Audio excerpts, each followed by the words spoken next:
बिस्मिल्लाहिर्रहमानिर्रहीम। वीवर्स आज हमारे दरमियान ओलंपिक विलेज गोजरा का जो ख़ताब है वो जनाब मोहतरम पीटी यकूब साहब के नाम से अगर ना हम जोड़ें तो ये हमारे लिए हमारी बात ही मुकम्मल नहीं होती जब तक हम उनका नाम ना ले लें। आज हमारे दरमियान उनके साहबजादे जनाब मोहतरम डिप्टी एजुकेशन ऑफिसर भी रहे हैं, इस वक्त बतौर हेड मास्टर जो हैं अपनी सर्विसेज महकमा एजुकेशन में दे रहे हैं, जनाब मोहतरम राना इम्तियाज़ साहब। इम्तियाज़ साहब वेलकम करते हैं हम आपको साकिब न्यूज़ में। बहुत शुक्रिया राना साहब। ये पीटी यकूब साहब ने जिस तरह गोजरा के लड़कों को हॉकी का एक मकाम दिलवाया, तो आप की फैमिली में से कोई नहीं है जो जिसने हॉकी खेली हो, लेकिन आपके वालिद साहब की खिदमत हैं वो किसी से पोशीदा नहीं। आप क्या कहना चाहेंगे? बिस्मिल्लाहिर्रहमानिर्रहीम।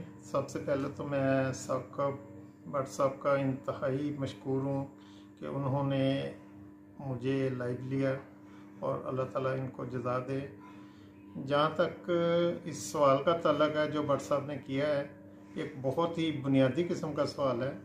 मेरे वालिद मोहतरम, मैं उन्हें बतौर वालिद के से भी ज़्यादा अपने मेंटोर के तौर पे लेता हूँ।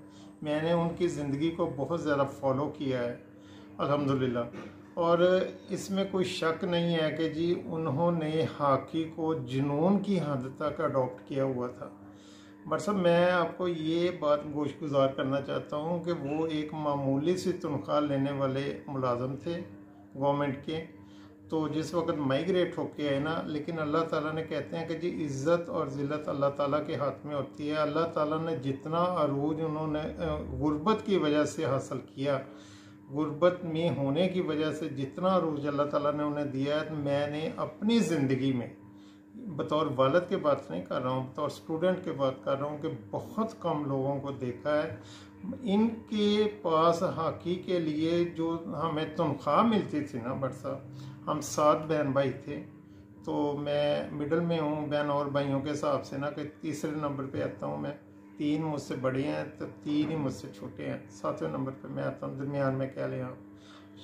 तो इन्होंने अपनी तनख्वाह का एक मेजर हिस्सा हॉकी के प्लेयर्स की वेलफेयर के लिए मखसूस किया होता था। बाज़ दफ़ा मैं हल्फन कहने के लिए तैयार हूँ कि हमारे घर में खाने के लिए कुछ नहीं होता था, लेकिन इन्होंने बच्चों को दूध भी पिलाना होता था, बच्चों के लिए हॉकी भी लेके देनी होती थी, बच्चों के लिए बॉल भी अपने पैसों से ख़रीद के देते थे। और ये मैंने बारहा देखा है कि जी बच्चों की फ़ीस हॉकी के प्लेयरों की अपनी जेब से अदा करते थे। ये अल्हम्दुलिल्लाह उन्हें एजाज़ हासिल था कि जी हम, कोई शक नहीं है कि जी उन्होंने हमें हॉकी में लेकर नहीं आए हैं। उसकी वजह शायद ये होगी कि जी मेरी औलाद पढ़ जाए। हॉकी वाले प्लेयर खेलते ज़रूर थे, लेकिन उनकी जो एक्सरसाइज होती थी ना, डे टाइम की, मॉर्निंग टाइम की, सेकंड टाइम की जो एक्सरसाइज होती थी वो इंतहाई टफ होती थी। फैमिली के हालात की वजह से वो हमें वो डाइट ना दे सके जो एक प्लेयर के लिए ज़रूरी होती है, लेकिन अपनी तनख्वाह में से उन बच्चों को वो ज़रूर डाइट खिलाते थे जिनके लिए उन्हें पता होता था कि जी मैंने इसे किसी हाइट पे लेके जाना है, किसी जगह पे लेके जाना है। जहाँ तक भट्ट साहब ने ओलंपिक विलेज का हवाला दिया है, तो मुझे उस दिन इंतहाई खुशी हुई थी जिस वक्त BBC जो न्यूज़ चैनल है, उन्होंने ऐलान किया था कि जी ये गोजरा शहर नहीं है बल्कि ओलंपिक विलेज है। इस शहर ने बहुत सारे ओलंपिक्स के प्लेयर जो हैं वो पैदा किए हुए हैं। इनमें सबसे पहला प्लेयर जो गोजरे में आता है ना, उसका बहुत कम लोग नाम लेते हैं। वो असलम गोलकीपर होता था, गढ़ महल का रहने वाला होता था, कस्टम में गालबन होता था, कस्टम में था या शिपयार्ड में होता था। तो सबसे पहला प्लेयर जो गोजरे ने पैदा किया था वो असलम रोडा और इकबाल बाली नहीं थे, बल्कि असलम गोलकीपर था। उसके बाद फिर ये लाइन लगी है, अल्लाह ताला ने उन्हें इज्जत देनी थी, फिर इन्होंने प्लेयर्स पैदा करने शुरू किए हैं, या इनके हाथों से प्लेयर पैदा होने शुरू हो गए हैं। मतलब एक और बात मैं चलते चलते अर्ज करना चाहता हूँ कि जी एक ग्राउंड को अपनी माँ का दर्जा देते थे। हॉकी ग्राउंड में कभी इन्होंने किसी भी बच्चे को, हालांकि एमसी हाई स्कूल गोजरा की तालीमी दरसगाह में सबसे बड़ा स्कूल था, 2-2.5 हज़ार के करीब मामूली बात थी वहाँ पे तादाद होती थी। तो जिस वक्त छुट्टी होती थी तो ये पीटी साहब से, वहाँ पे जी पीटी साहब के नाम से मारूफ हैं ज़्यादा, तो ये ग्राउंड के गिर्द जाके खड़े हो जाते थे कि कोई बच्चा जूती के साथ ग्राउंड में दाखिल नहीं हो सकता था। ये मैंने अपनी ज़िंदगी में देखा। और एक दफ़ा मैं जूती लेके ग्राउंड में चले गया था, वो चपेड़ जो है ना, थप्पड़ जिसे हम कहते हैं, वो मुझे आज दिन तक भी याद है। मैं उसका जिक्र भी करता हूँ कि जी एक दफ़ा मैं जूती लेके चला गया था। हाँ, जूती उतार दें, जो शूज़ होते हैं ना, खेलने वाले जो शूज़ हैं, उस वक्त फ्लीट बूट ज़्यादा होते थे, जुगर शुगर वगैरह बाद में आए ना, तो वो फ्लीट बूट पहन के प्लेयर जो है ग्राउंड में जा सकता था या नंगे पाँव जा सकता था। तो जूती का तो सवाल ही पैदा नहीं होता था। इतना तकद्दस था उन लोग का ना कि जी मैंने ग्राउंड को ये दर्जा देना। और कोई बंदा जो है ना, कोई स्टूडेंट या कोई टीचर, इवन के टीचर के साथ वो बाज़ दफ़ा हार्श हो जाते थे कि जी आप जूती लेके ग्राउंड में क्यों हैं। किसी क्लास को इजाज़त नहीं होती थी कि जी हॉकी वाले ग्राउंड में क्लास बैठा लें। तो जिस वक्त इन्होंने अपनी सर्विस का आगाज़ किया तो अल्लाह ताला ने इज़्ज़त देनी होती है। इनके साथ जो हेडमास्टर साहब थे ना, दरवेश आदमी थे, अल्लाह ताला उन्हें गरीब के रहमत करे, अल्लाह ताला उन्हें करवट सुकून नसीब अता फरमाए। कि बाबा जी मंजूर के नाम से जाने जाते थे, तो ज़्यादा बाबा जी उन्हें कहते थे। तो बुज़ुर्गों से भी ज़्यादा उनका पैशन होता था कि जी आपने पिट साहब हॉकी को यहाँ पे हाईलाइट करना है, हॉकी को हमने आगे लेके चलना है। तो वो बाबा जी भी जुनून की हद तक इनके साथ अटैच थे। तो जिस वक्त सरपरस्ती अच्छी हो जाए तो अल्लाह ताला खुद ब खुद ही रास्ते खोलते चला जाता है। फिर आस्ता आस्ता इन्होंने अपनी डिवोशनल, बहुत कम टाइम था जो ये अपनी औलाद की तरबियत के लिए या घर में गुजारते थे। ज़्यादातर टाइम इनका ग्राउंड में होता था, सुबह को स्कूल में होता था। सुबह की मॉर्निंग एक्सरसाइज और शाम की जो गेम होती थी ना, वो तो इनके लिए जुनून का दर्जा रखती थी। इन्हें नहीं पता होता था कि जी मेरे घर में कोई बीमार पड़ा हुआ है, मेरे घर में किसी ने खाया है, मेरे घर में किसी ने पिया है, या मेरे घर में कोई मेहमान आ गए हैं। तो जुनून की हद तक ग्राउंड में ही ये ज़्यादा अपने आप को डिप्यूट रखते थे। लेकिन अल्लाह ताला ने आस्ता आस्ता इन्हें इज़्ज़त जो दी है ना, वो मैं नहीं समझता कि जी गोजरा शहर में अल्लाह ताला ने किसी और को उतनी इज़्ज़त दी हुई हो। अगर गोजरा शहर में हालांकि बेतहाशा पीटी साहब इस मुलाजमत में के दौरान आए हैं, तो जब भी पीटी साहब का नाम लिया जाता है ना, तो मैं मसलन कई जगह पे जाके कहता हूँ कि जी मैं पीटी साहब का बेटा हूँ, तो वो दूसरा सवाल ही नहीं करते हैं कि जी कौन से पीटी साहब का। तो ये अल्हम्दुलिल्लाह मैं समझता हूँ कि मेरे लिए एक बहुत बड़ी पहचान है गोजरा की कि जी मैं पीटी याकूब साहब का बेटा भी हूँ। अल्हम्दुलिल्लाह एक जॉब पे भी हूँ। उनकी ख्वाहिश भी होती थी कि जी मैं पढ़ के किसी अच्छी नौकरी पे लग जाऊँ। अल्हम्दुलिल्लाह उनकी हयात में मुझे बड़ी अच्छी नौकरी भी मिल गई थी, जॉब भी मिल गई थी, और अल्लाह ताला ने मुझे उनकी खिदमत करने का मौका भी दिया। बहुत ज़्यादा तो नहीं कर सके, जितना हम अपने लेवल पर कर सकते थे ज़रूर उनकी खिदमत की। अच्छा इम्तियाज़ साहब, जिस तरह आपने कहा कि पीटी याकूब साहब, मियाँ मंजूर साहब, बाबा हाकी जिन्हें कहते हैं, और साथ ही उस वक़्त जो हालात थे को फाइनेंशली तौर पर, तो उसमें आप जिक्र कर रहे थे जो ट्रांसपोर्टर हैं चौधरी तारक नईम साहब के वालिद, खालिद बशीर के वालिद चौधरी बशीर ट्रांसपोर्टर्स, क्योंकि उस वक्त जो ट्रांसपोर्टेशन थी, बच्चों ने आना जाना होता था, वो फ्री ऑफ कास्ट जो है वो हॉकी को प्रमोट करने के लिए इन तीनों शख्सियात ने जो बेस रखी थी, वो हम कह सकते हैं कि उस वक़्त जितनी भी हॉकी को जो इन्होंने अपने तय जो भी खिदमात सर्व की हैं, वो आज हम उनको अगर खराज अकीदत पेश ना करें उन शख्सियात को, ये हमारे लिए कोई अच्छी बात नहीं है। और साथ ही जैसे बात हो रही थी कि हर बंदे का मकाम होता है, तो ये अक्सर लोग जिक्र करते हैं, शिकवा जवाब शिकवा भी आता है कि यार पीटी साहब का जब ग्राउंड पे कोई इवेंट होता है, कोई भी कोई सिस्टम ऐसा होता है, वहाँ पर उनका नाम जो है वो पसे पुश्त डाल दिया जाता है। जिस तरह आपसे मेरी पहले भी होती रही है कि हम कहते हैं कि यार सुनन च नहीं आया, जो कोई लेवे तो फिर खुशी होती है। तो आप क्या कहते हैं, क्योंकि आपने 12 दफ़ा महसूस किया कि जब भी कोई इवेंट होता है उसमें ये तीनों शख्सियात को पसे पुश्त डाल दिया जाता है। सर इसमें कोई शक नहीं है भट्ट साहब।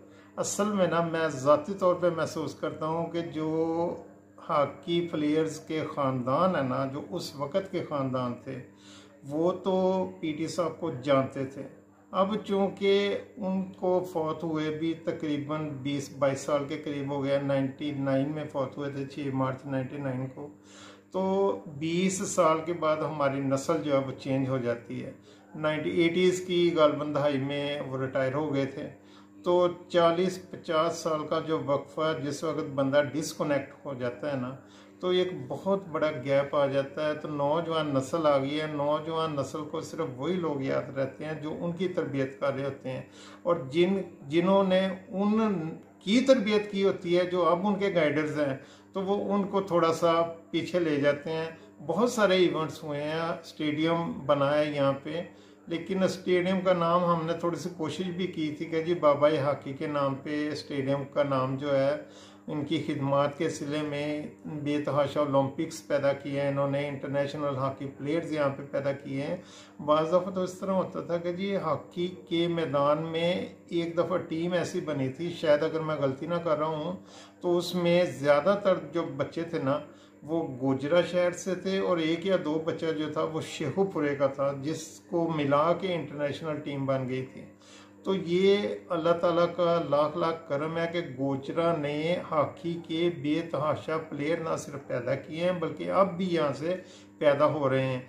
ये खुसूसी करम है, बुजुर्गों की दुआएं हैं, जिन लोगों ने प्लांट किया है इस प्रोजेक्ट को, इसको हॉकी को यहाँ पे लॉन्च किया है, ये उन लोगों की भी दुआएं हैं, और ये उनका मैं कहता हूँ कि जी फ्रूट्स हैं जो हम काट रहे हैं यहाँ पे ना। अल्लाह ताला उनको दोबारा फिर यही कहते हैं कि जी अल्लाह ताला उनको गरीक रहमत करे। तो जहाँ तक बशीर साहब का जिक्र किया ना, ये 3 आइकॉन्स हैं, मैं ज़ाती तौर पर समझता हूँ अपनी ज़िंदगी के ना, कि बशीर साहब जो थे ट्रांसपोर्टर, बहुत बड़े ट्रांसपोर्टर गिने जाते थे यहाँ पे, सियासी फिगर भी थे, पॉलिटिकल फिगर भी थे।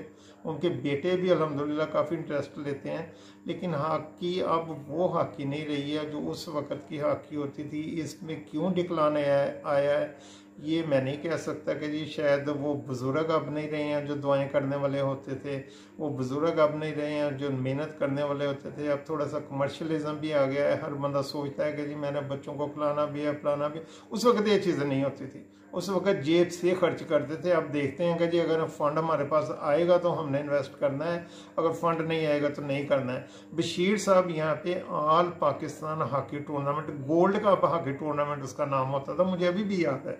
तो ये शहीन ग्राउंड था यहाँ पे ना, ये बल्दिया के साथ ही है, जिसे आजकल इन्होंने पार्क में कन्वर्ट कर दिया है। वहाँ पे एक ग्राउंड हॉकी का होता था, एक ऐसे ही होता था, उसमें सीढ़ियाँ बनी होती थी जैसे स्टेडियम में। आजकल तो बड़े डेवलप्ड किस्म के स्टेडियम आ गए ना, उस वक्त मेरे ख्याल 6 के 7 के करीब सीढ़ियाँ होती थी, हम वहीं पे जाके मैच देखा करते थे। तो वहाँ पे ऑल पाकिस्तान की टीमें जो है ना, उसका नाम भी ऑल पाकिस्तान गोल्ड कप होता था, ऑल पाकिस्तान की टीमें भी आती थी। रशीदुल हसन साहब ने जिक्र भी किया है कि जी जो फर्स्ट टीम होती थी ना, आम तौर पे फर्स्ट जो फाइनल मैच होता था ना, आम तौर पे जो मेरे देखने में आया था, नेशनल बैंक, UBL, PAE, इन तीनों टीमों में से 2 टीमें फाइनल के लिए क्वालिफाई करती थी कि जी इन दोनों टीमों का फाइनल होना होता था। तो जो बशीर साहब थे ना, वो इनके लिए गर्म सूट जो है, कोट पैंट का कपड़ा जो है, पाकिस्तान में तो उस वक्त इतना नहीं होता था, इंग्लैंड से आता था उनके लिए सूट पैक होके ना, और वो चादरें, गर्म चादरें देते थे जो भी इसमें इन्वॉल्व होते थे लोग ना, यानी काफ़ी फाइनेंस करते थे। जहाँ तक भट्ट साहब ने भी जिक्र किया है कि जी उनके लिए ट्रांसपोर्ट, बशीर ट्रांसपोर्ट वालों ने ना, ट्रांसपोर्टर थे वो, अल्लाह ताला ने उन्हें बहुत दिया हुआ है, भी बहुत दिया हुआ है, और उसी तरह से वो खर्च भी करते हैं गुरबा पे। तो उस वक्त उन्होंने ट्रांसपोर्ट प्लेयरों के फ्री किए हुए थे कि जी जहाँ भी इन्होंने टूर्नामेंट खेलने के लिए जाना है ना, तो इन्होंने टूर्नामेंट के लिए फ्री ट्रांसपोर्ट होती थी कि जी हॉकी के प्लेयर ने जान दो जी, इन्होंने इस तरह ही। तो वो अल्हम्दुलिल्लाह अल्लाह ताला ने वो भी वक़्त दिखाया है, बड़ा अरूज भी देखा है। तो अल्लाह ताला ने बहरहाल खुशहाली हमारे पास ज़रूर है, गुर्बत भी हमने देखी है, लेकिन अल्हम्दुलिल्लाह अल्हम्दुलिल्लाह अल्लाह ताला ने उन्हीं की दुआओं से हमें खुशहाली भी दी हुई है, और आजकल इंशाअल्लाह बढ़िया सुधा ज़िंदगी गुजार रहे हैं। अल्लाह ताला का लाख लाख शुक्र है। 4 भाई हैं हम, चारों के चारों भाई अपनी अपनी जगह पर सेट है, कोई ऐसा प्रॉब्लम वाली बात नहीं है। जी व्यूअर्स, हॉकी को प्रमोट करने के लिए हर बंदा अपनी जगह पे कोशिश करता नज़र आ रहा है। कुछ ऐसे तलख हक़ाइक़ भी होते हैं जो इंसान बयान करते हुए वो सिर्फ हॉकी की जो है वो खेल को प्रमोट करने के लिए इंसान इस्तेमाल करता है। लग्ज़िशें भी आ जाती हैं, हालात भी ऐसे हो जाते हैं, लेकिन गोजरा जो है वो अब गालबन हमारा जो कौमी खेल है उसमें बहुत ही पीछे चला गया है। इसमें कौन से नासर मफाद परस्ती को प्रमोट करते हैं और कौन से नासर ऐसे हैं जो सिर्फ खेल को बेहतर बनाने के लिए अपनी एक्टिविटी जो है वो जारी रखे हुए हैं। तो हमें इस चीज़ पर गौर करना चाहिए कि दोबारा से फिर वही शख्सियात जो हॉकी का एम लेकर अपनी फैमिली पर तवज्जो देने की बजाय बच्चों की एक ऐसी टीम तैयार करते थे जिससे पूरे पाकिस्तान का नाम पूरी दुनिया में रोशन होता था, उस तरह के आज भी वो हीरे मौजूद हैं, लेकिन हम अपनी अना की भींट उनको चढ़ा कर रखे हुए हैं। दोबारा से हॉकी को वामी अरूज पे पहुंचाने के लिए ज़रूरत इस बात की है कि हम पीटीआई यकूब, मियां मंजूर और चौधरी बशीर जैसे हीरों को तलाश करें जो कि दोबारा से इस कौमी खेल को ज़िंदा रखने के लिए अपना भरपूर किरदार अदा करें। थैंक यू राना साहब। साकब न्यूज़ के साथ साका महमूद भट्ट, शुक्रिया। भट्ट साहब बहुत बहुत शुक्रिया जी आपका। Thank you.